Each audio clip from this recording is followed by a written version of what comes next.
We're back. We're back. Sheesh, yes, dog. sir. Episode 32, baby. Technical difficulties. We're here. What's going on, baby? How you feeling? Man, I'm feeling amazing, man. You know? Holy. Coast to coast. Coast to coast, let's get it. Coast to coast, man. Man. Mr. Jones is in the building. You know the vibes, man. Back in D.C. Back in D.C. You feel home. You know what I mean? Hardly home, but always repping. Is that what Drake said? Always repping. You know what I mean? Everywhere we go. This is where we're at, bro. I mean, this is beautiful. It's a pleasure to have you. Man, it's a pleasure. It's a pleasure to be here, man. I'm happy to be here, dog. Yeah, man. This is beautiful. I mean, we've moved locations. I'm Harris for the day. So I'm gonna be fucking around with some shit, making sure everything is good. But I think we're doing pretty good. I think Harris would be proud. We got shit rocking and rolling. It's a good setup, I must say. Thank you so much, man. I appreciate that. It took a long time to get this set up. Let me be honest with you. I feel it. Hate to be on my phone during the broadcast, but I need to make sure we are good. So I'm gonna do a little QA. And yeah, how's the champagne? How's that? How was that? Though actually, that's Champagne, Prosecco. It's Prosecco. It's quite nice. It's good. It's getting me right on a Saturday, man. Whoa. What can I say? Whoa. Episode 32, Saturday vibes. Saturday vibes, man. Let's go. We got the guys. We got a little, maybe some activities later. All right. Oh yeah. Yeah, we got some activities. So yeah, man. I mean, I'm really happy to have you back. We're 32 episodes in. We're trying to keep this shit pushing. Yes, sir. But you are a very good piece. You're a good guest. You know what I mean? Co-host, guest, however you know play your role. You're a good guest. You're a good guy. Appreciate it. You know what I mean? You have good perspectives. So appreciate it. Appreciate that. And I think even when we don't agree, it makes for good content. It does. You know it definitely does. Because foundationally we agree. We do. Right? There could be slight differences in the nuance of it, right? But 100%. we're there. So today's gonna be a little different. I've started doing segmented content, right? Okay. So basically I'll have open discussion segments. I'll have a controversial segment. I'll have a sports segment. So each episode is segmented that way. I love it. Today, everything is going in one segment. Oh man. Today it's all going in one segment. We didn't talk about this before, so we just getting into it, and I love it. This is very organic, you know what I'm saying? This is what we're doing. So we're going right into everything. Let me make sure our mics are good. Let me turn in it. All right, so let's go here, right? We're both movie lovers. We are. Right? Big movie watcher. Love cinema, love movies, shows, all that. Yeah. So this is making sure this was recording. Okay, we're good. I had 3 movies that I wanted to discuss and do a little review. Okay. So I'm gonna start with the most recent one and then work my way back. Okay. So the most recent one was Leave the World Behind on Netflix. The Obamas produced that. Yeah. Good one. Yeah. Yes, sir. What so you saw that? I saw that. Yeah, it was interesting, a little bit scary, right? A little bit weird. You know, everybody has their thoughts on what that kind of situation would look like, right? The United States is such a massive powerhouse around the world. So people always ask themselves kind of like, how could someone bring it down if they were to try to do that? What would it look like? And Leave the World Behind provides some interesting perspective on that. Okay. So was it a little bit of foreshadow, you might say? Do you feel like it was a little foreshadowy? Do you feel like it might be speculative? Do you think it was just food for thought? Some things for sure. You know, I think number one, got to be conscious of the fact that we do have enemies more now than we've had maybe ever. This is true. Number two, you know, the way our systems are set up, right? We're so dependent on digital, internet, phone connectivity and all these things. If you attack that, you find a way to tap into our cellular network and some of the stuff they were doing in that movie. It was interesting, right? That'd be pretty catastrophic. The 3-step approach, you know how they had the entire layout of how they were gonna, attack internally and then have everyone have internal confusion, and then I can't remember how they labeled it, but it was like they had a very, very precise way of going about it. And I thought it was a cool spin because the eeriness of the movie felt like it might be some extraterrestrial shit going on. It did. But then it went completely political pretty much. So it got very, I liked how they did that. I personally I think the ending was trash. I didn't like that. I didn't love the ending. But you know what? This brings up a good question for me. I don't know if you can end a movie it seems kind of hard to end a movie in a right way. You know what I mean? Okay. Like what's a good ending? What's a good ending to something? You know, like I'm trying to think of a movie that ended good. I watched Queen and Slim the other day, right? Yeah. I love that movie. Shout out to Daniel Kaluuya, and then dang, I can't remember her name, but I like her too. She was married to Josh Jackson, the actress in Queen and Slim. But that movie didn't end, I didn't like the way it ended, but it was realistic. Someone snitching on, those two to end up, getting a financial payout to better themselves, and then they get shot going out soldiers. You don't love it because you want to see the alternative ending of you make it to, Cuba or wherever you end up going and you live a happily ever life. But in the reality, you end up getting caught by the police. It's an authentic ending. It's very real. It's authentic, exactly. One of my favorite endings was, for me, The Dark Knight. The whole movie, Harvey Dent is kind of like everybody's hero. He's the DA. He's locking people up. And at the end of the movie, Batman kind of takes over. And, of course, at this point, Harvey Dent has turned into the bad guy. And Batman is like, no, make me the bad guy. He kind of says something like, you live long enough to see yourself become the villain. Yes, the famous quote. Famous quote, I think that was a really good ending. It kind of tied back into the whole concept of who the Dark Knight's supposed to be. So I say that to say a good ending, if you can tie it back to the original concept for a movie, I think that's pretty good. True. And if you can leave the viewers with something for them to kind of think about, I kind of like that a lot. And I think they tried to do that. Open-ended endings. They tried to do that a little bit, but it was kind of fell flat because you're like, well, she's in a bunker watching the show. I get it. There was just so much. Yeah, there was just a little weird. I think with movies like that, it's kind of hard to leave it open-ended because there's so many angles you can go with it, right? In a Dark Knight situation, it's hero and villain. Yes, 100%. So with the world being in pandemonium, I mean, there's so many alternative endings in that situation. There is no real ending. So let me, I just thought about it. Let me actually turn this motherfucking TV down. Oh yeah, man. Yeah, I don't want that to get caught in the back. Sure. And actually, just cut it. Yeah, I was about to say. So I was thinking about that, right? And I was like, damn, the ending is very interesting. But can you really end it in any other way is the real question. So I think that was a good ending. I think that, let me think. Another ending that was interesting, what's the movie with Jamie Foxx and my dude, he's basically a lawyer and the guy's in prison, but the guy's in prison and he's controlling everything. And he's blowing shit up. You're talking about the one with Gerard Butler. Gerard Butler. It's oh man, what is it called though? And that is, I hate when I cannot fucking remember. I'm about to look it up right now because that's actually one of my favorite movies. I like the way that ended though. Yeah. It was a twist that you didn't see coming. It's a law-abiding citizen. Really, it's a really good movie. Really good fucking movie. Really good movie. It is. I kind of just brought that up just because I like the fucking movie. Yeah. Honestly, it was just a good fucking movie all the way through. Yeah. All right, let's move on. Killers of the Flower Moon. Leonardo and Scorsese. Yeah. Link up. Robert De Niro. Shout out to my boy Robert. Shout out to Leo. Fucking greatness. I mean, man. Just cinema greatness right there, man. Amazing. Scorsese and Leo and Robert. They can't go wrong. They don't lose. It's a crazy tag team. I love Martin Scorsese, man. In another life, I would love to be involved with cinema to some degree. Yeah. You know what I mean? I love movies. Yeah. I love them. I love everything about it. But so, getting to the Killers of the Flower Moon, you saw that? I did see that, yeah. How you feel about that? Oh man, it's a story that so many people didn't really know, right? Normally Native Americans have always been portrayed as kind of poorer and beggars, and I like that angle they took. I like that showed angle. A different perspective of them. Yeah, you see them as kind of this rich group that's sitting on this valuable land.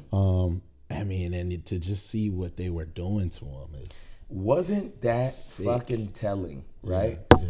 I'm actually turning it back on. For sure. I thought that, so to go to your first point, I really liked the fact that they had the angle of showing natives like in a completely different light. Yeah, for sure. They had money. For sure. They had land. They were even intermingling with the white American. I mean, I think a lot of people don't even realize like that was probably a thing. Yeah. You know what I mean? Yeah, like for real, man. There's white Americans and natives having relations. Yeah. And so like seeing that was like, it almost threw me off for a second because just in your mind, I guess you separate the two. Yeah, for sure. So I thought they took a really good approach to that. What they were doing to the you know why I liked it too, because I think there's a lot of those slave movies which we see, but it's nice to also see the native aspect of it too, because we can't eliminate that part of history. Yeah, man. You know, there's that angle and our angle. Yeah. So I don't really see movies like that, so I thought that was a really good play that Scorsese did there. It was amazing, man. That was dope. Shout out to him for putting that together. Yeah, shout out to Scorsese, man. Really dope director. Been doing this thing for a long time. So yeah, shout out to the Killers of the Flower Moon. I would rate, real quick, I want to do this as well with this segment. I would rate Leave the World Behind 7.5 out of 10. Yep. Killers of the Flower Moon, I'm going 9.2. Yeah, I mean, I honestly, like, yeah, I'm feeling Leave the World Behind. Yeah, I didn't love it as a film. The ending was kind of like, it was interesting. It's worth a watch for sure. Definitely. Where do I rate it? I give it somewhere around a 6. I think Killers of the Flower Moon, definitely really good film. One of Scorsese's better ones. Plot maybe a little hard to follow at times, but overall, I'm giving it an 8.5 for sure. Well, the plot, yeah, I think the plot gets, it's one of the movies that you gotta really be. I was actually super focused when watching this though. Yeah, so like you gotta lock in. It wasn't hard. Some twists with DiCaprio, twists with some of the people. No spoiler, but it's just a lot you gotta pay attention. It's one of them where there's a lot of different storylines. Yeah, there's a lot of characters with the different storylines, and you have to make sure that you're locked in to catch it all. 100%. But shout out to Scorsese, man. He's old too, man. Man, I love Martin Scorsese. I can't say that enough. And Robert De Niro. And shout out to Leo, one of the best actors ever. All right, one last movie review. All right. Don't Worry, Darling. Did you see that? I did see that. That was a while ago, so that's why I saved it for last. That was one of the movies that has stuck with me since I've seen it, though. Yeah, okay. So how you mentioned earlier, you like when the movie kind of leaves you with, something to think about. Yeah. It's thought-provoking. Yeah. I thought Don't Worry, Darling's concept was great because you kind of take some utopia and then you're like transferring people into it. Yeah. And it's like its own dimension. And then when you see the ending, spoiler alert, you have the fact that like the person signed up to do this. Yeah. With everyone signed up to do it almost. It's like a program. Yeah. And so I thought that was interesting because you didn't really get that in the beginning. You kind of just saw the end goal, like you saw the output, which was just a bunch of people living in this world, and then you started understanding the reason and intent behind the utopia. I thought it was very thought provoking, and I thought the dude Harry Styles, right? Harry Styles. He acted his ass off in that. Yeah, he did. He really did. I didn't even know that was Harry Styles. Actually, I'm telling you, watching the fucking movie, I didn't know. Yeah. Man. What are your thoughts on the movie? I thought it was a good movie. It almost seemed like a play on like people's idea of what socialism could look like potentially, and maybe they were trying to take a dig at it a little bit, right? This concept of like everybody gets a house, everybody gets a car, everybody gets a rationed amount of food, and we're all kind of like living this okay life. And I think with socialism sometimes it's I'm just being honest. Sometimes people view it initially as being like a very good concept, but then you peel back the layers and maybe there is a lack of freedom, right? A lack of this ability to just, maybe you don't want a car, maybe you want something else and you want a bigger life. So I think that's kind of the way I took it. It was like, initially you're like, wow, everybody's good. You know, you come to this neighborhood and we all are good. We all get a house. Everyone's doing well. Exactly. And, you know, society could structure itself very similarly if they wanted to. But then, you know, when you don't have this concept of rich, poor, and some of these things that might be associated with capitalism, it's like, how does that impact, you know, like we said in the movie, it impacts people's happiness a little bit, and that impacts people's freedom. People start to feel a little bit trapped. So I think that's what they were trying to, at least that was my interpretation of it. I could be wrong, but it seemed like they were trying to dig at that a little bit. You think that, like, when you look at it, right, is it the like, it's almost like because his wife really like discovered how, like, she was like, something ain't right here. Mm-hmm. And she was almost appalled that, like, you know, like when she found out like the program he signed up to do, and pretty much, you know, you like you said, you get a house, you get a car, you get a wife, it's all like assigned. Yeah. Like, I thought it was really interesting, her journey of like figuring out that this was all a scam. Yeah. Or, you know, however you interpret it. But it was a scam in the sense that it wasn't real. It wasn't real. Yeah. It was orchestrated. Yeah, for sure. And I think that that's interesting because people look at life like that sometimes, right? Mm-hmm. Like, excuse me. Some people are like, man, like, you know, some people believe in God, some people don't. Yeah. People look at it and they're like, man, like, I wonder what, like, what's the purpose of us being here? Or like, is there something else at works doing its thing? Yeah. You know, and it's like, and then people can make you feel crazy for questioning certain things, right? I mean, I think as we get older, naturally, right, we should question a lot of this, right? Yeah, you know, sure. Like, I mean, it's not even a matter of like not believing in something or whatever, but I mean, you are conditioned and you are taught a lot of stuff. Yeah. So at a certain point, you get to, you know, a cognitive level where you're like, I actually need to go out and like seek some answers just for myself. Some people are a little more curious than others, so it gets a little dicey. Oh, you got to fix your mic. It's true. Yeah. No, you're good. But yeah, I mean, ultimately, I think that that movie was really, really good, super thought provoking, and I would give it. Let's go 8.5. I'm giving it 8.5. 8.5. Yeah, I would give it.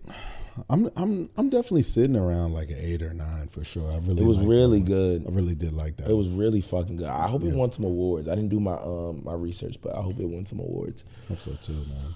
All right, man. Let's get into it, man. Where we're at right now. So that was my movie segment. I really like that segment, and especially with you because you watch movies. A lot of people. Big movie watcher. The thing is, too, I want to give y'all some context. We watch all the movies for the most part, right? Yeah, everything. Like, the thing is, you know the movie I need to watch? The Last Black Man in San Francisco. Oh, yeah. I need to watch that. You and me both. I haven't seen that. Really? Jonathan Majors. I know, man. I need to check that out, man. Everybody tells me to watch that. They're like, this is you. This is you roaming like, around. I don't live in San Francisco, man. No. Yeah, this is an Oakland guy. You know what I mean? Don't get it fucked up. We're in Oakland with it, man. Yeah, no, I got to watch it, though, for sure. Nah, but I need to watch that. I heard it was really good. So maybe this is I'm gonna throw this out there to you, and if you don't have an answer, we'll circle back. But I have an answer. Okay. Okay, I'm ready. Best rap album of the year.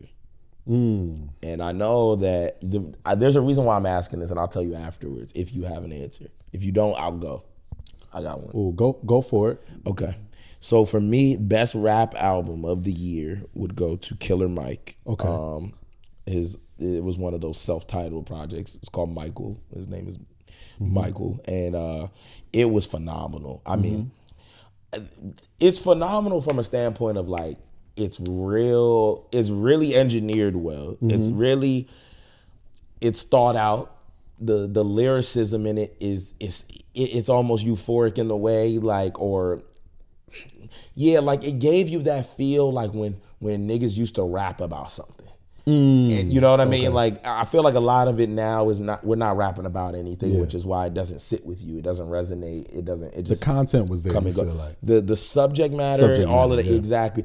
And it wasn't like he was focused on one thing particularly. And that's why I think it was good. He did a good job of like giving you the ATL strip club energy and experience, but also throwing some like, on some generational shit, we need to be here. Like, or, oh, I went to college and this is what my professor told me and now I'm a fucking rapper. Like giving you just so many layers of life. So I thought, I mean, and then again, from an acoustic standpoint, it sounds good. The beats are hard. You know, he did a song with Nudie, then you jump into a song with 3 Stacks and Future, which is one of my favorites. And so I just really, really, really loved, and he did get nominated. Shout out to Killer Mike. Wow. I really hope that he wins that Grammy because we'll just be honest, there wasn't much rap albums this year that should even really be acknowledged in that combo. So that's the album I'm going with. What you got? I mean, I gotta really shout out Heroes and Villains. Metro. The genius that is Metro Boomin. Okay. I didn't listen. You know what? I did not listen to that. Man. That's actually crazy. When you go through it, it's some songs on there that are deep. Deep cuts, amazing production. 21's doing his thing. You know, this is music you can listen to. I think music we'll listen to for a while. I mean, Metro Spider. They Walk 'Em Down. It's so many like bangers on there, but it's also some cool tracks too. Okay. I know a lot of people aren't gonna love this as a rap album, but I feel like I would be disrespectful if I didn't mention Her Loss.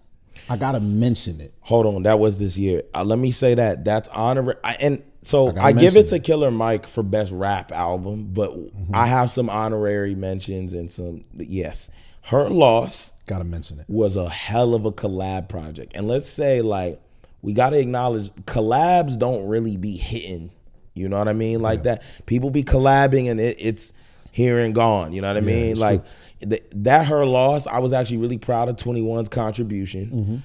I've heard some critiques say it was really a Drake album featuring 21. But you know what? I think 21 played his role well. He did. Yeah. I think he played his role well. I think that's what that was. But Drake got the fuck off and 21 got off.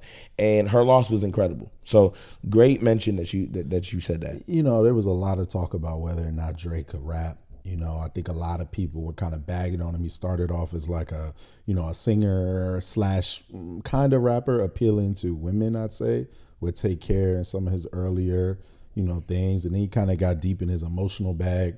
And people were like, Drake can rap, but like, where's that rap album? Yes. He gave it to us. I'm not going to lie. Middle of the Ocean. Middle of the Ocean. Oh my God.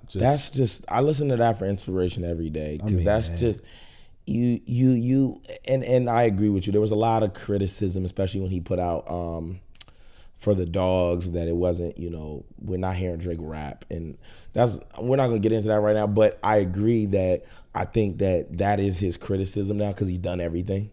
That is like, we just want to hear you rap sometimes and not do all the other shit. And I think on Her Loss, I do feel like he was rapping. I do.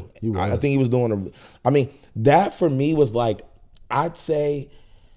What a Time to Be Alive was, when it came out, was that great. And I think What a Time to Be Alive is a phenomenal collaboration as well.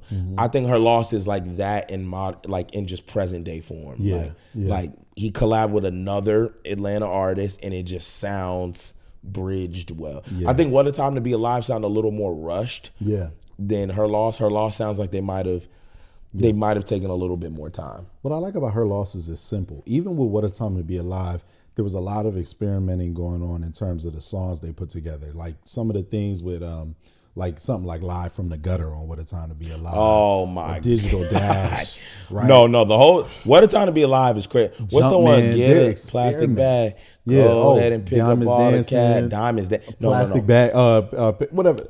All of these are experimental songs for that time. Nobody had even heard a song like Plastic Bag or Diamonds Dance. These are like news. Whereas like I like Her Loss because it's simple. The cuts, the beats, like On BS, Privileged Rappers. These songs have beats that just ride all throughout, and he's on verse 3, and you're like, okay, it's nothing crazy. It's not like he's cutting a song midway and like doing. I mean, he does that on Rich Flex, but aside from that, it's not like he's doing a lot of song cuts and now he's singing, now he's rapping. He's just rapping straight through. Right. And I think it's beautiful because it shows you how well Drake can keep your attention throughout a song. He does. A lot of artists struggle to do that. It's true. When that's why the song verse 3 comes out, you're like, and the song be short now too. Yeah, you'll turn it, and the song don't even be long no more because of that. You can't hold somebody's attention. So it's amazing. You do gotta take your hat off. That's why, when people be trying to like shit on Drake, I'm like, man, you guys gotta understand this run that he's been on. I get it.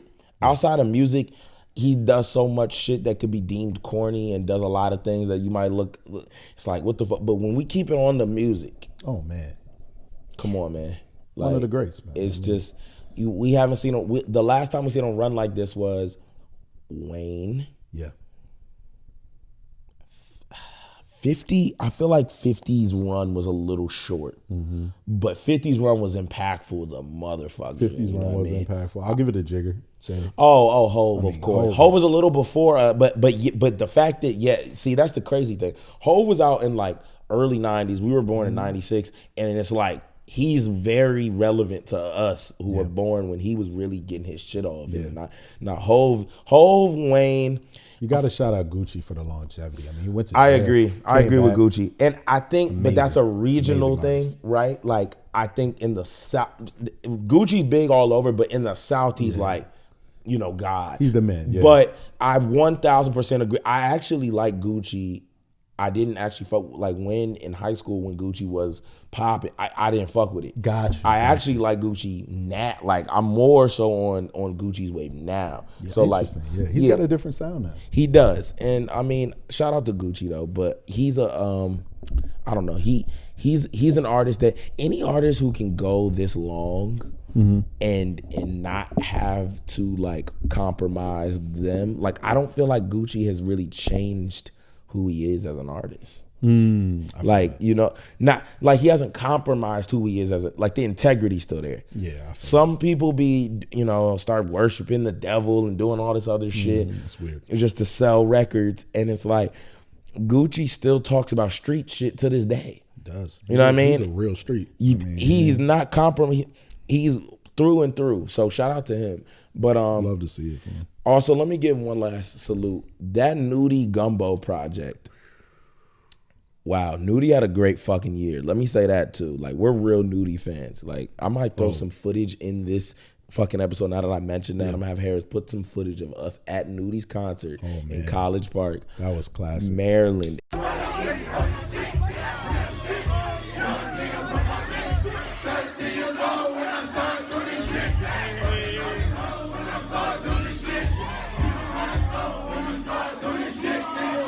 It was maybe 30, 40 people in this bitch. And we were going. Just us and Nudie.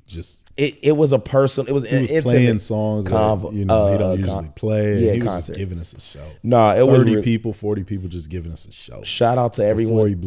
Before he blew up. And I mean, you just gotta take your hat off to that, man. Because but the Nudie Gumbo project is hard. And I know y'all know Peaches and Eggplants, but Nudie's got a lot of great shit. Peaches and Eggplants is honestly like some radio shit. Yeah. Nudie's got just a lot of just great.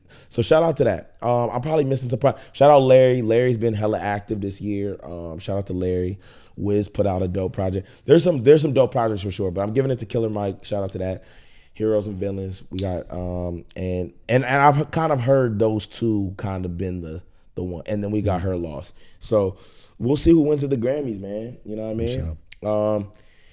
Let's get into this. Do you think we witnessed maybe the death of rap or hip hop this year, or is this just like a downfall for a little momentary downfall? I mean, hip hop's fighting an uphill battle right now, man. I mean, it's a lot of people that were really crucial to the game that were lost, with Thug in jail, Dolph dead, Nipsey gone. Rest in peace to all the greats, man. The list goes on, man. Got gunned down. There were so many people. I mean, Pop literally, starting in the Northeast, literally would have been the biggest rapper out of New York. We've heard. He was, right? It's going crazy. But that sound was trickling all the way to the West Coast. People were listening to Pop. Yeah. So when you lose somebody that's that important for not just what hip hop is today, but for what hip hop is turning into, now you got to go back to the drawing board, and we're looking around trying to see who is going to be the next big thing. For me, I got to shout out Nardo Wick, because I think that he has the potential to really, really change the game for hip hop. I think there's a few other stars that could come up and really be big. But hip hop's fighting an uphill battle, man. I like Lil Tyler. Lil Tyler, yeah, I do like him. He's hard. He's a hard young nigga. It's dicey out here right now though, right? Because niggas have said everything there is to say, and they're no longer getting charismatic with it. They're no longer getting the wittiness is gone. Yes, we're getting, sometimes people do these like music breakdowns on social media and shit, and they'll break down a song that we knew, like an old R&B song that we knew to be one thing, like SWV Rain. Rain on me. Yep. Apparently that's them like in a savvy way saying like for the dude to nut on. No, oh wow.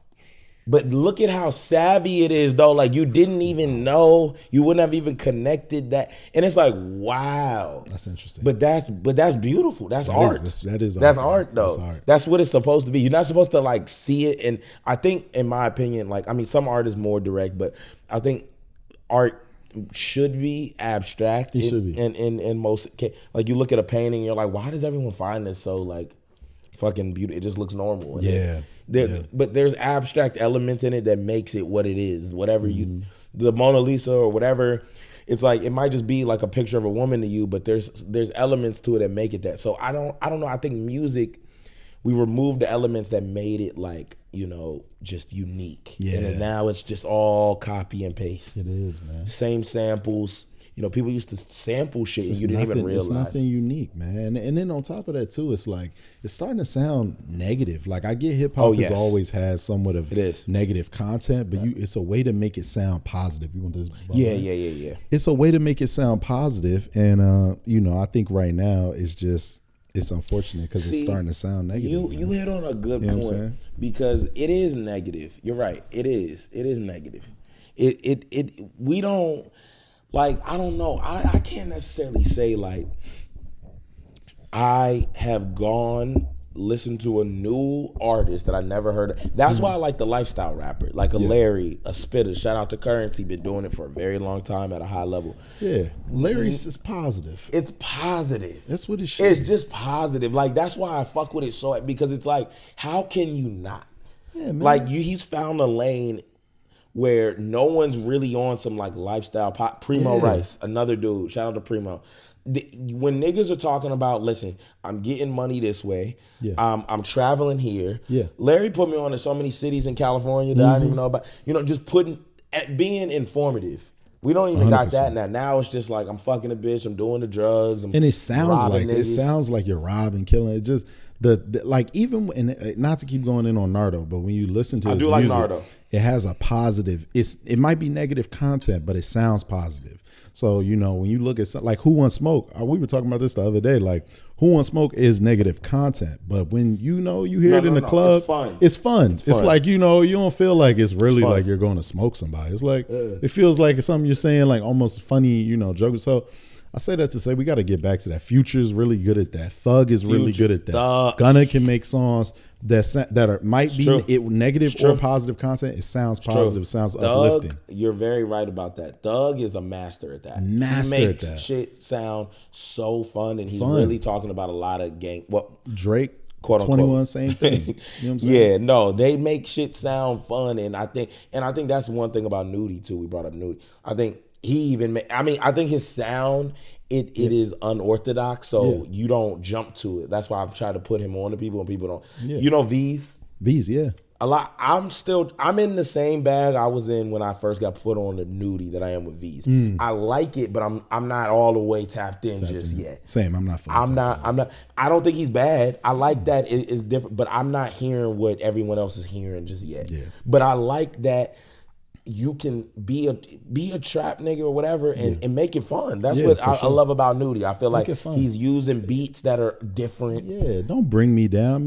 Like one of the top people in the game right now is Rod Wave. No disrespect to Rod Wave. It's really sad. I like some Rod Wave songs, but it's like at some point you're like, okay, Rod, that's enough crying, dude. Yeah, that nigga be like be Jesus Christ. I'm sorry. I'm not a Rod hater, mind you. I listen to Street Runner, me either. Great Gatsby. I like some of his songs, but at some point you're like, man, this is like the top of. He's damn near at the top of the hip hop game. People like it, bro, so no knock to him. People Somebody's listening Rod to Wave, it, but when bro. you look at hip hop at a macro level, it's like people love this Rod is what Wave, bro. is at the top of the hip hop game. They love Rod Wave. That's why I listen to a lot of Burna Boy and Afro beats. Yeah, it's positive. I love it. I went to a Burna Boy concert in December. Amazing. Oh my God. Love the Mini tour. Should have just. I mean, I was there. Incredible. When you're there and that energy and all the Africans are just all in unison, just vibing and all. You just Shout see out to so many Africans, man. All my No, African seriously. people, man. Shout out to all my Africans. He lets off that Shayo, man. Y'all got that, man. Whoa. Y'all I got great that. footage from that. Yeah, I need to put that out. Yeah. Shout out to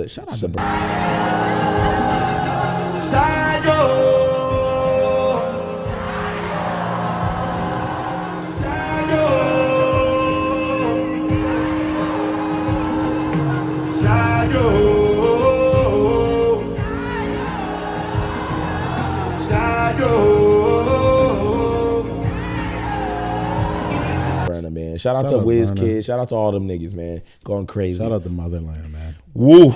Hey, that trip's coming up for me soon too. Ooh, I'm man. going to Africa soon. I am. We all black people, this is a message. We all need to go there at least once in your life. Make it happen. I love it.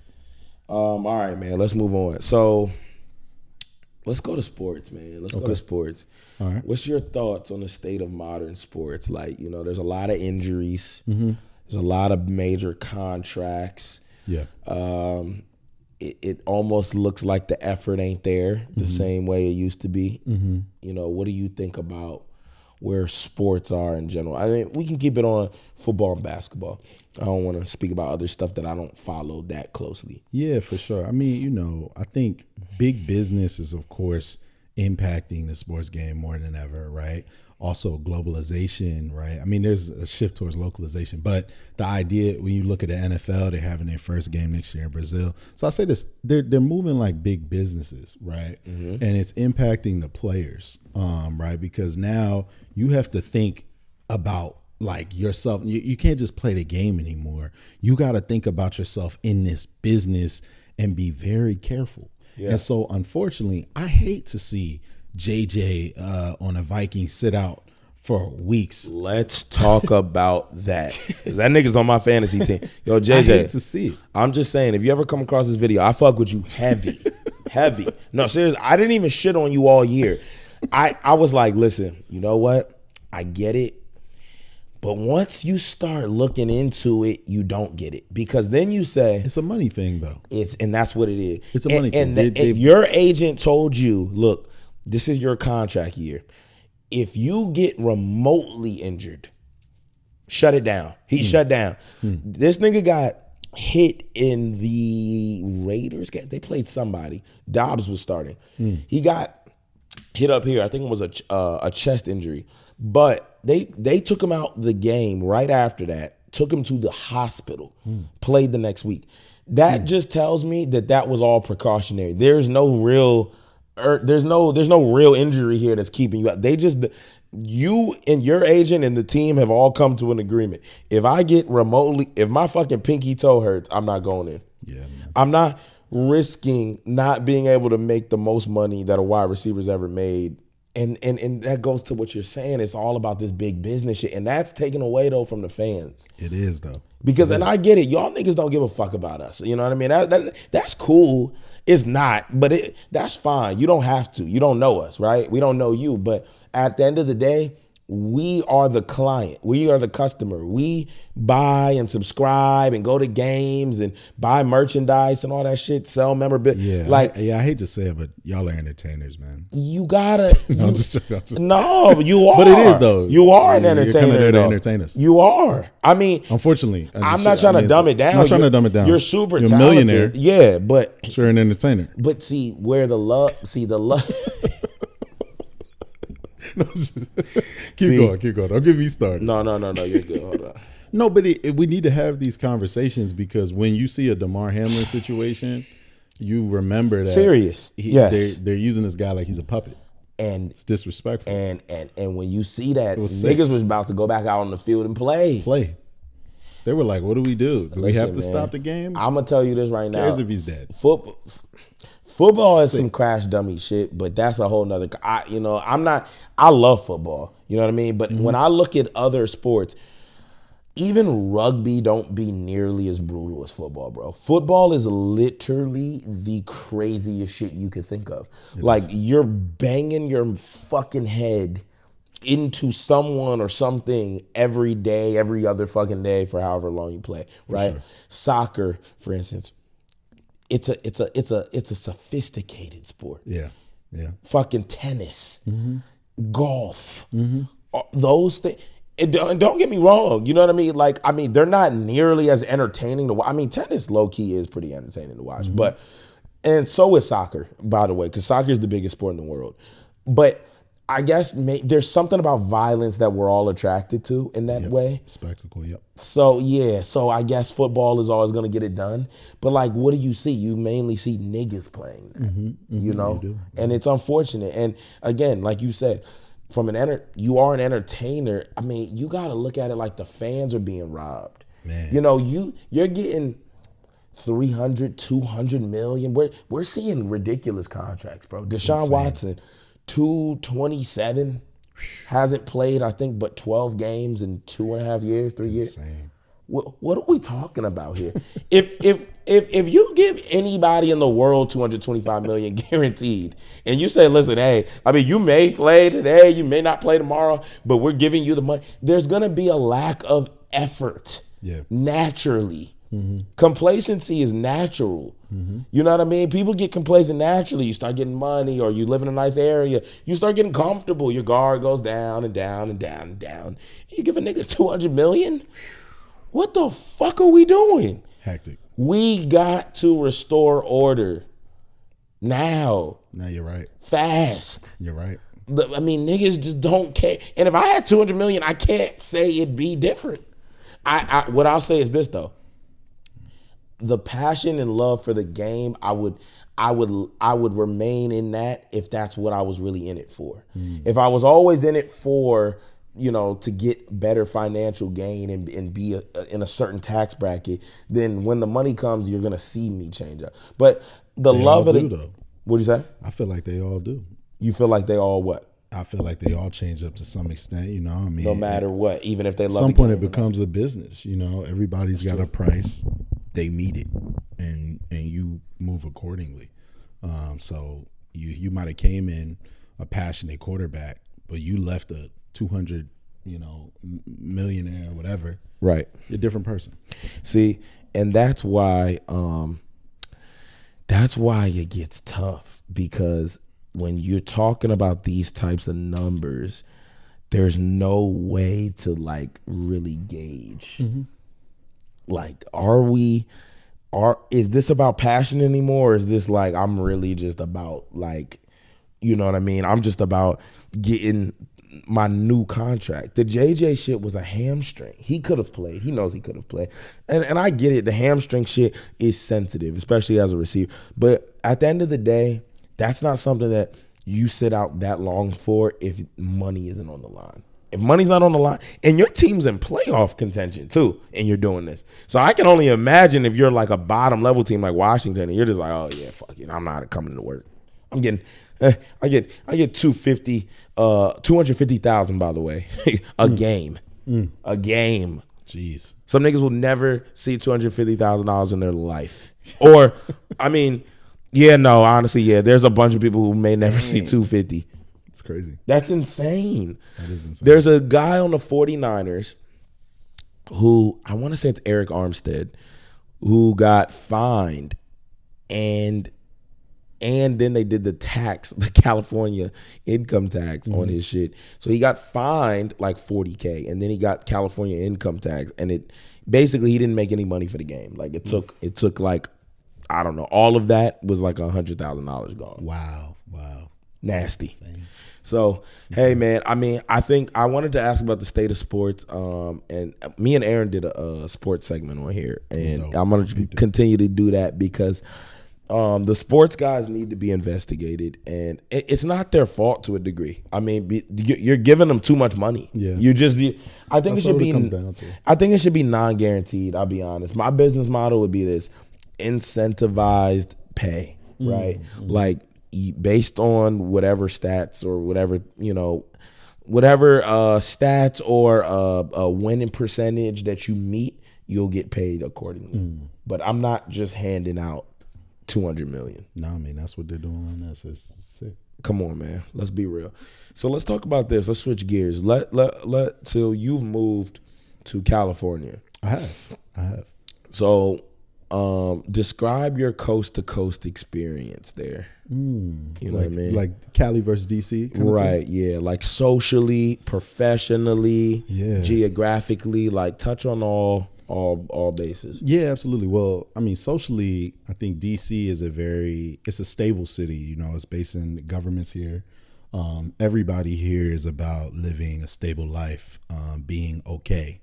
You know, a strong middle class.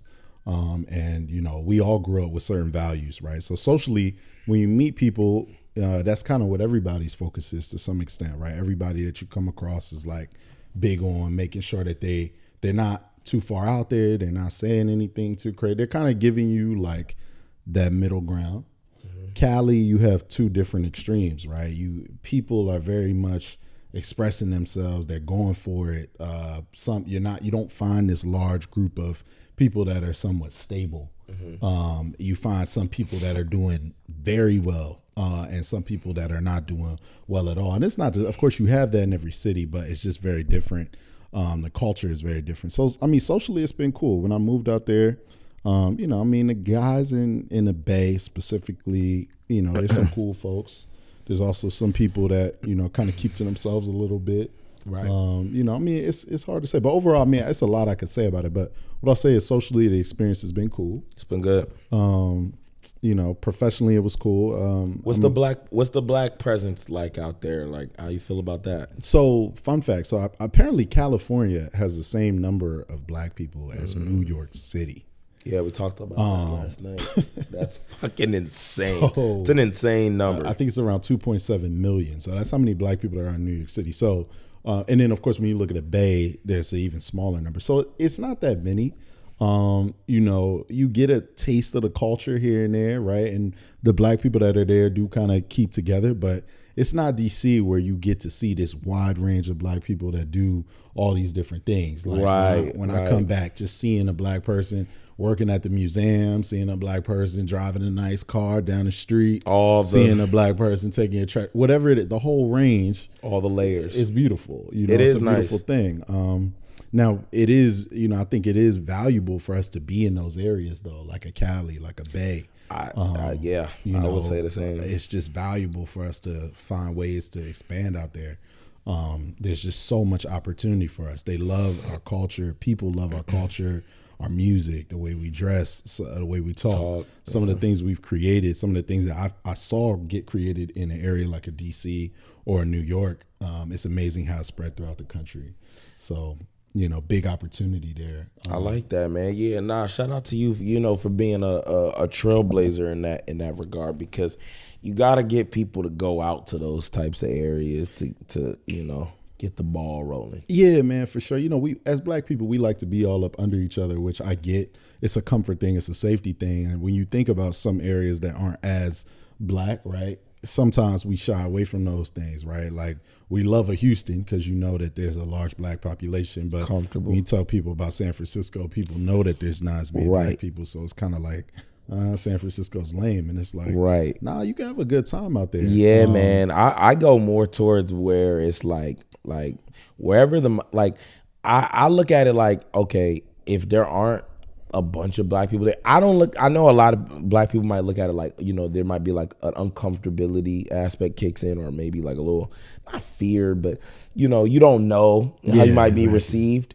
I don't, you know, and we grew up a little differently, so maybe we don't look at it like that. We might be comfortable enough to move to these types of areas because of that. Yeah, but for sure. I look at it as an opportunity because I think we need to be in all those spaces, like you said. Yeah, like there's got to be one of us, or not one, it should be more, but there's got to be, you know, representation of us in all all areas, all regions. And we got to spread out. We can't all do the same thing. We can't all do the same thing. Do this. Yeah, no. We got to definitely. Well, I'm happy you touched on that coastal experience. I love that for you. Maybe on that wave soon. So you know what I mean. Shout out to you. Lead the way, man. You know, this is important because you know the impact of this episode is, listen, do what you feel is right for the overall mission, right? So sure. Like if your mission is, you know what I mean, I want to fucking make sure that, you know, people have affordable living, or I want to make sure that people don't go without meals every day. Like just make sure, like whatever your mission is, like do what you need to do to accomplish that. I think sometimes 100%. We get in the way of ourselves. So I want the message to kind of be that, because I think, you know, we get in the way of ourselves sometimes, and we got to make sure we don't do that. Is there anything that you would say like really sticks out about the experience there versus here? Like anything like super like different? So in a many good way? Things, man. I mean, you know, man, I don't even know where to start. I think number one, people there in the Bay are very laid back, very cool. You know, whether it's black, white, Latin, whatever, everybody's real cool, laid back. It's not to say that it's not like that in other places, but that Cali culture, that reputation of just being chill is there. I think there's a lot of opportunity, right? Whatever you're trying to do as a black person, you're trying to start a business, a clothing business, you're trying to start a rap career, you're trying to be the next big, you know, singer, whatever it is, or you know, whatever. When you step into some of these areas, you'll be surprised to find that the market is there. It might not come from, you know, our people. It might not come from black people, but there are other cultures that are interested in some of the things that we create and some of the things that we can do.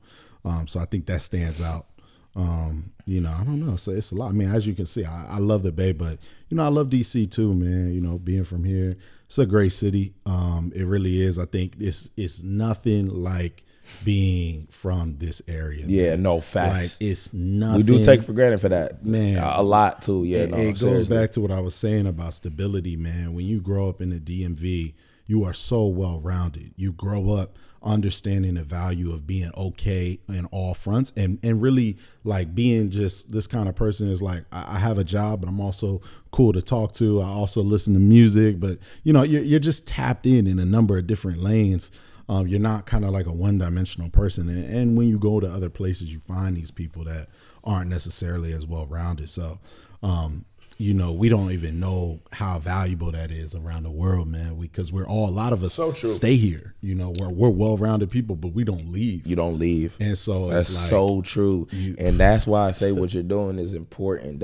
It's some pioneership, because it's like, man, if you don't have somebody to leave the nest in that way and go tapping, like imagine if, you know what I mean, like you're on the imagine you're I don't know, anything, like you stay in one region and you never went to go see what the West was like back before civilization and everything became super developed.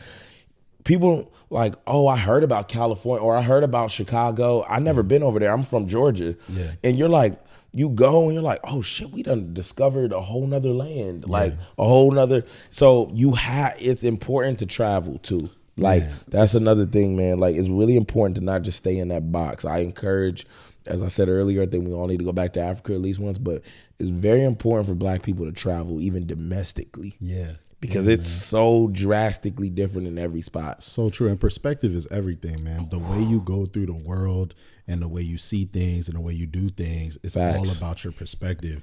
And when you live in different places, you gain new perspective. When you travel to new places, you gain new perspective. And I want to call to everybody to continue to seek that out, man. You know, whatever that looks like. If it's living in a new place, if it's traveling to a new place, if it's talking to somebody you would never talk to, or doing something you would never usually do. It's a huge opportunity in this life to sort of expand your perspective. And, you know, I think that impacts everything, man. That's what success really looks like. For sure. That's what success really looks like. Is everything. And that is true.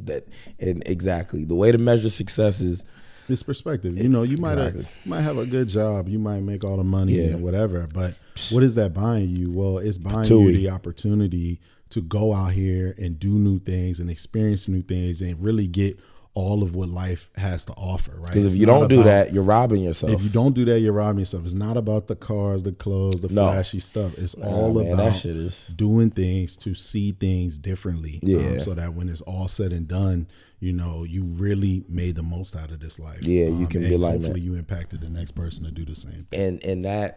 And that's a great way to end that. Impact the next person to do the same motherfucking thing. We got a couple of social topics and then we wrapping this shit up, right? Well, let's do it, man. Boom. Falling in love with the process and not just the outcome, right? Mm-hmm. We've talked about that. And how important do you think that is, like falling in love with the process of whatever you're doing, whether the example would be with going to school and actually going through the trials and tribulations of graduating and not just getting the job and the offer. Yeah. Or you know what I mean, yeah. Just the process of becoming a super talented athlete, right? Of going to early trainings, early workouts, camps, all of that, and not just getting the deal with the team or the endorsement from the shoe company. Like, you know, I feel like this is important to talk about because I think we are in a society where we love the outcome because of social media. Yeah, man. All we see is outcomes. You know, so no process. Yeah, man. I think for some of y'all that are in that whatever process that it is that you're going through to get to the results, it can be ugly, right? Because there's no glory in it. And a lot of times you don't see the results along the way. So I think it can be hard for people to fall in love with the process because it's like you're doing something and you're doing it and you're not getting anything in return. And I think like you have to have the confidence that things will pan out. And you have to just believe that not only that they'll pan out, you know, but things will pan out in a good way, I guess is what I'm saying, in the best way. And when you believe in that, I think that's what it's all about. I think a lot of times like people are focused on the results because that's what people see, of course, but that kind of confirms that you're going the right way and that you're doing things correctly. And so, yeah, I think it's super important to fall in love with the process, man. But I get how hard it is because it's like there's no glory in it.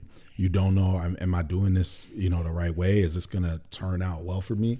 And the more confident you are, the successful people go into the process knowing that the results will be there. Like when I start something, I mean, I'm not trying to say I'm successful or anything like that, but I'm just saying, me personally, when I start something, I 100% know that the results will be there. So if I start practicing, you know, for an exam, I know that in my head, I'm like, when I take the exam, I already know I'm getting a good score. I'm not one of those people that's like, man, I hope I do well.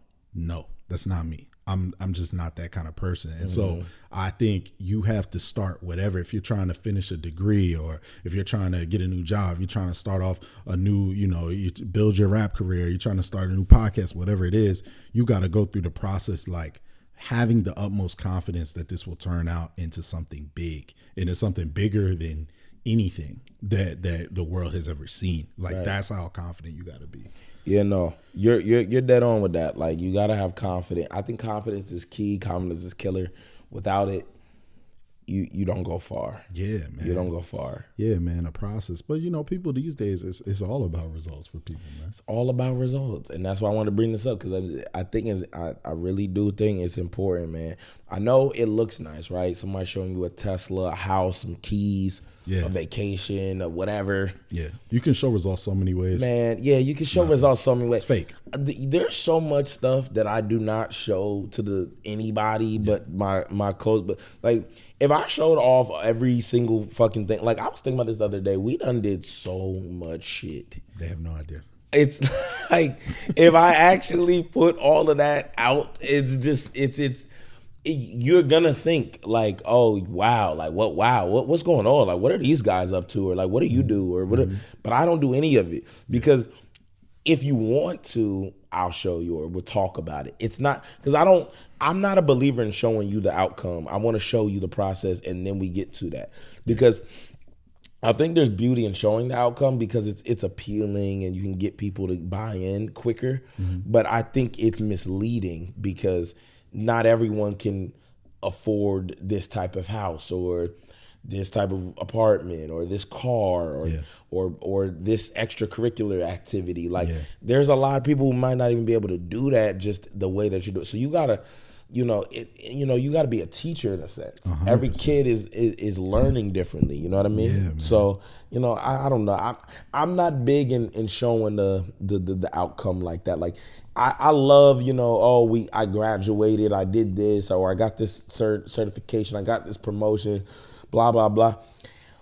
At the end of the day, it's not about, for me, the personal, I'm satisfied because I know that I'm doing something that I truly want, not what is appealing to the masses. Yeah. 100%. And that's what's going on right now. Everybody, for the most part, it seems like you're trying to please people. Yeah. That's why social media was always a big thing I was kind of weary of. I'm like, I don't give a fuck what people think, so I don't even want to get on there. Yeah. Like, I don't even want to get in that rabbit hole of like start doing shit for other people's, gratification. So for sure, it gets a little dicey, but shout out to how we've conducted the life. And again, you and I have done mentorship before. You know what I mean? Because that would be a goal of mine. I've talked about that with you before. I would love to do something like that where niggas could actually go and have their own group and their own mentorship where it could be a little more solidified and we control it, right? 100%. Because I think that there's a lot of valuable shit that we were taught by, whether it was the women in our lives, the men, the elderly, all of that. People put us in good positions to be where we're at right now. So we do got to share this, because life is nothing if you just keep all this shit to yourself. It's so true, man. What I mean? It's so true. So, go ahead. I was about to say, I mean, man, it's a shame because these days you see results, you have no idea what the process is, right? And I know I've had spirits of like seeing people's results and being kind of like, hold up. You know what I mean? Like, sometimes you see results and you're like, I know you didn't do, all that to get that or whatever. And honestly, you can't get caught up in that, man. And I just want to share that message because that's something I had to tell myself early on. It's like, in this life, all you see is results, and it leads you to question. I know people always ask me when they see me travel or something, they're like, do you have a job? Do you work? And it's like, you can't get caught up in somebody's process, because my answer is yes, I do. But even if I didn't, right, it's not really about that, right? It's about the fact that at the end of the day, all you can focus on is what you're doing to achieve what you want. You can't really get too caught up in, well, this person over here is traveling every day and, their dad is just fronting this or their mom's fronting it, whatever. You just can't get caught up in it, man. I think, people, like, I can't tell you how many questions I've got, man, where it's like, what do you do? How do you have this free time? How'd you go do that? And it's like, man, you're approaching it all wrong, right? You should be focused on yourself, and B, if you want to learn something, if you want to, approach it differently. Approach it differently from a spirit of like, hey, this worked for you. How can we make this work for me? But, I just want to share that because I know when it comes to process and results, there's not one process for everything, right? If you want to be the next CEO of a company, or you want to be the next big singer, or the next big NFL star, the process to be the next big NFL star is never a one size fits all thing. It's never linear. It's not like, oh, they did that, so now I should go. I got to do this exact same thing, this exact same way. And as we see people blowing up and becoming successful, becoming social media stars off just doing anything, the process becomes even more confusing. Now we start to question it even more. Like, wait, I thought to be a social media influencer, you had to put out this much content, you had to be consistent. Who knows, right? And so we start to question the process and we fall in love with the results.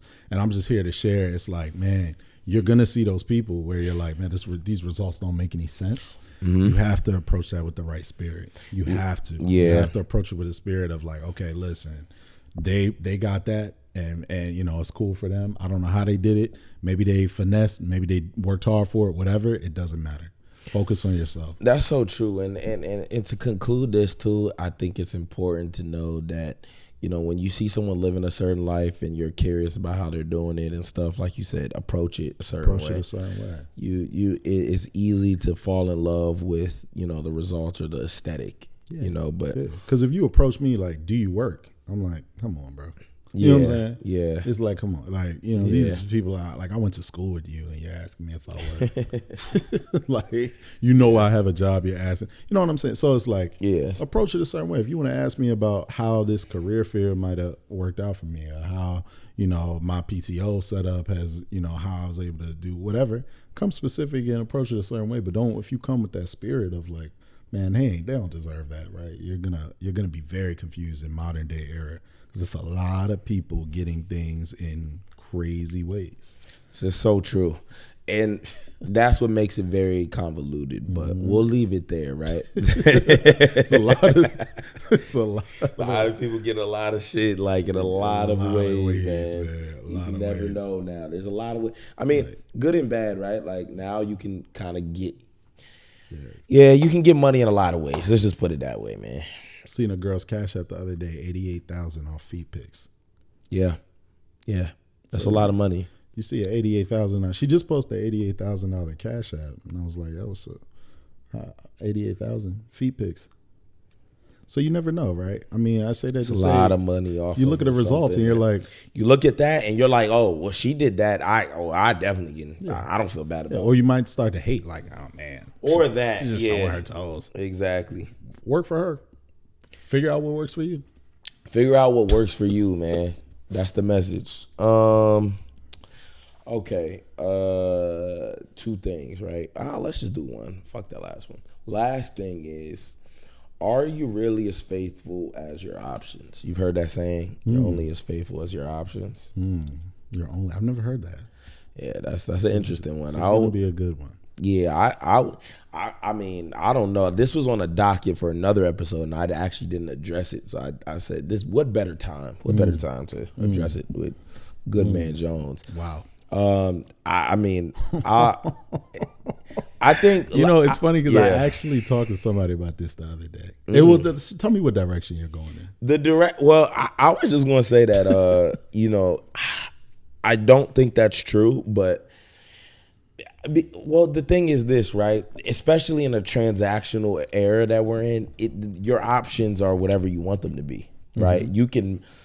Your options could be, the entire country of, I'm not even going to put a country out there, I don't want to do that, but any country, name one, or city that your money can afford you. You know what I mean? So if you can pay to play, you can almost have options at your disposal. Now, if you're talking about maybe non-transactional ones or whatever the case might be,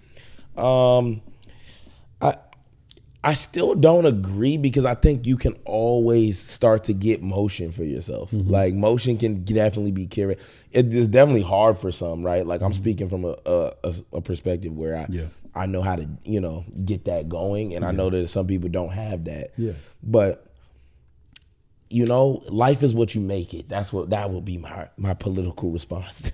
Yeah, for sure. So I don't know. I don't know if it's only as good as your options. You know what I mean? Like your options might be, you got 2 or 3 people that are interested in you, and that's your options. But then you could be on the flip side where it's somebody who has no one currently, or actively interested in them, but you could still get that going for yourself though. So yeah, man. I mean, here's what I do want to say. I think that part of my thing, which I find interesting, is we hold the expectation for everyone to be faithful. It's like the same across the board. And to your point, because everyone's not the same, you do have to look at things differently. And I'm going to use women as an example in a positive light. I'm going to say, if you look at Rihanna, and then if you compare her to, some girl we know, whatever, right? You should not be looking at the expectation for them to be faithful. It really can't be the same. No. Like you're dating Rihanna, and of course you expect her to be faithful. Like I get that for sure. But you have to acknowledge that it's much more harder for her to be faithful to her man than it is the everyday girl. Yeah, the everyday girl. There's men throwing themselves at Rihanna every single day.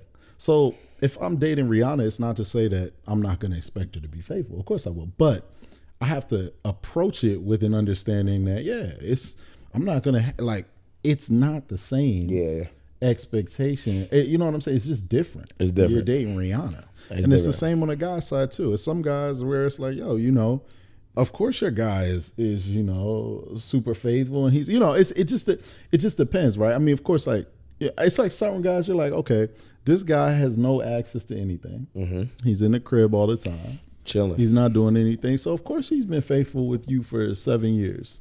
And y'all been together and it's all cool, right? Whereas you have some other guys, they might have a different lifestyle. They might have access to different things. It's not to say that other guy can't be faithful. But it's to say that you have to take things with a grain of salt and understand it's a lot harder for that person to be faithful than it is for the other person, because options do matter. Options matter for sure. I have no objections there. I feel like everything is case by case basis, right? Yeah. Like, you know what I mean? Like if, like you said, the Rihanna example, your girl might not be a Rihanna, or you might not be a David Beckham. Yeah, 100%. So, you know what I mean? 100%. People might not be quote unquote checking for you. 100%, right? Of course, it's easier for me to be faithful than a David Beckham. Right. It's not even the exposure, like, the everything, I'm the money, like, all of that. Cool. It's all different. It's different. So and that's why, to me, it gets a little weird when we start obsessing with celebrities' lifestyle, because you're not a fucking celebrity. No, exactly. So you're whatever the fuck you think Lotto did with her nigga and SZA, that don't apply to you. You're not Lotto or to her, and I'm not whoever the fuck, you know what I mean? Meech and Summer Walker. It's like these are ridiculous. These are really, really. You got millions of people fanning over Summer, millions of people fanning over Meech. It's not the same. It's not the same. It's not the everyday thing, and it's not. And we're not saying that there's not of course, it's not an excuse for when Rihanna cheats or when Jay-Z cheats or when the more, whoever we're saying has the more options. Of course, they shouldn't cheat. We're not saying y'all should, it's okay for them to do whatever. We're not condoning that, but we just more so saying that you have to have an understanding, correct, that it is not the same. And a lot of people will look at this and say, no, why would it not be the same? And that's crazy. I need that person to come on the motherfucking pod. And that's where we ended this motherfucker, man. I need that person to be here so we can fucking go through that shit, man. Like, what's going on? How did you get there and thought? Like, let's talk about this. Let's get to it. But you know what, man? This is episode 32. This was beautiful, man. Our convos just flow effortlessly. Like, it don't even. You know what I mean? These shits, I don't even need an agenda, honestly. Like, we could just start talking about shit for real. Organic. No HB today, man. HB's on PTO. Shout out to the Christmas season. I hope everybody's holiday is beautiful, man. Merry Christmas, man. Merry fucking Christmas. This is Subtle Impact, and we are out. Peace. Peace.